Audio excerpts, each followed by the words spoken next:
Quatrième session, la Grande Dévoreuse. Vous cherchez à comprendre la silencieuse. Alors vous devez comprendre ceux qui la reflètent. Comme les gardes custodiens reflètent l'empereur. Deux gardiens, deux pôles, deux visages d'un pouvoir qui se veut total. Les sœurs de silence. Tu dis qu'elles sont son reflet. Celui de la silencieuse. Pas son reflet, son écho, son ombre projetée dans le réel. Elles sont nées dans le vide, dans l'absence, là où l'empereur impose sa volonté par la lumière. La silencieuse gouverne par le néant. Là où les gardes custodiens hurlent la présence divine de leur maître, les sœurs de silence murmurent l'abîme d'un pacte oublié. Tu parles d'un équilibre, d'une dualité. L'empereur aurait eu besoin d'un opposé. Il ne s'agit pas de besoin. Il s'agit de contrat, d'échange. Quand il a voulu défier les lois de l'immatérium, quand il a voulu façonner une race souveraine sur la matière et l'immatériel, la silencieuse s'est dressée. Elle ne l'a pas combattu, elle l'a regardé et elle a exigé un prix. Un prix? Le silence.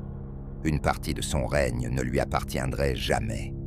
Là où sa voix porte, la sienne est absente. Là où les custodiens protègent, ses serments ne peuvent entrer.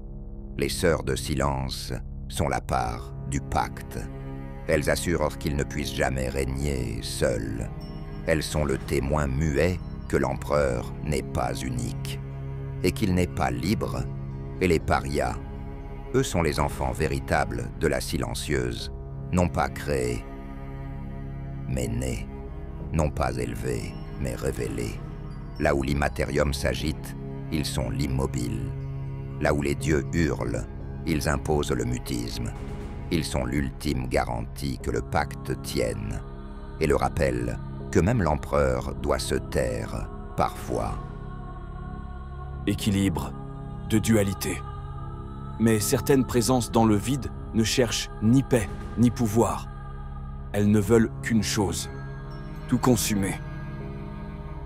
La grande dévoreuse, elle n'est pas venue par volonté, mais par attirance, comme la flamme appelle l'insecte, comme le vide appelle l'écho.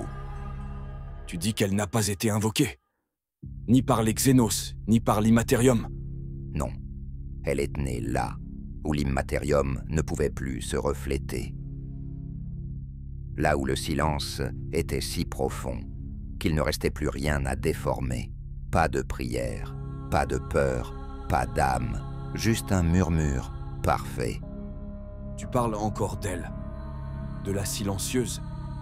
Je dis qu'elle n'a pas appelé la dévoreuse, mais elle a tissé le drap sur lequel elle s'est posée. La grande dévoreuse est la conséquence, la silencieuse, la condition. Alors, c'est nous qui l'avons nourrie, par l'oubli, par les parias. Non, inquisiteur, c'est elle qui a cessé de nous écouter. Et dans le silence, quelque chose d'autre a entendu. Dis-moi, toi qui prétends tout comprendre, tout voir dans les ombres, connais-tu la fin?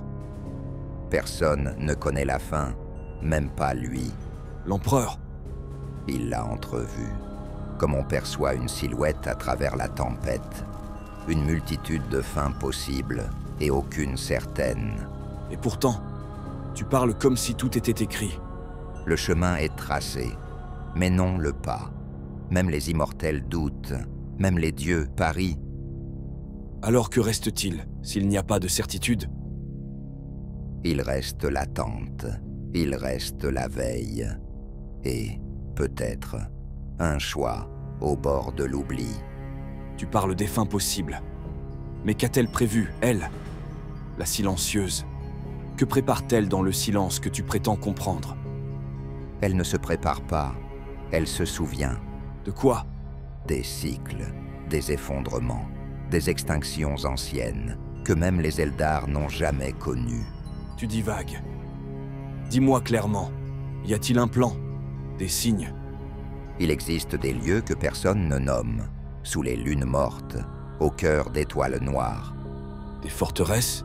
Des refuges, non pour combattre, mais pour attendre. Attendre quoi? La vague, celle qui viendra quand la grande dévoreuse ne sera plus contenue. Quand l'immatérium lui-même hurlera à la place des étoiles. Des mondes entiers pour se cacher. Et des flottes, des arches muettes, disséminées dans l'ombre. Elles ne fuient pas, elles préservent. Préserver quoi?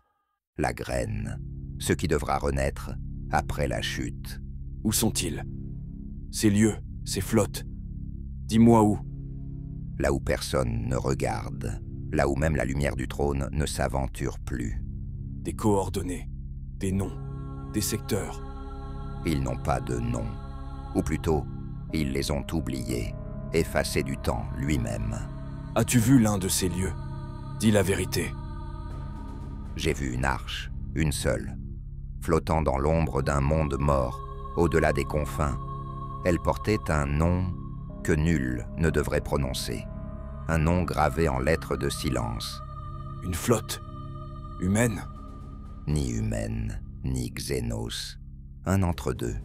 Une possibilité. Et qui les guide? Elle. La silencieuse. Non, ceux qu'elle a marqués. Vous avez entendu.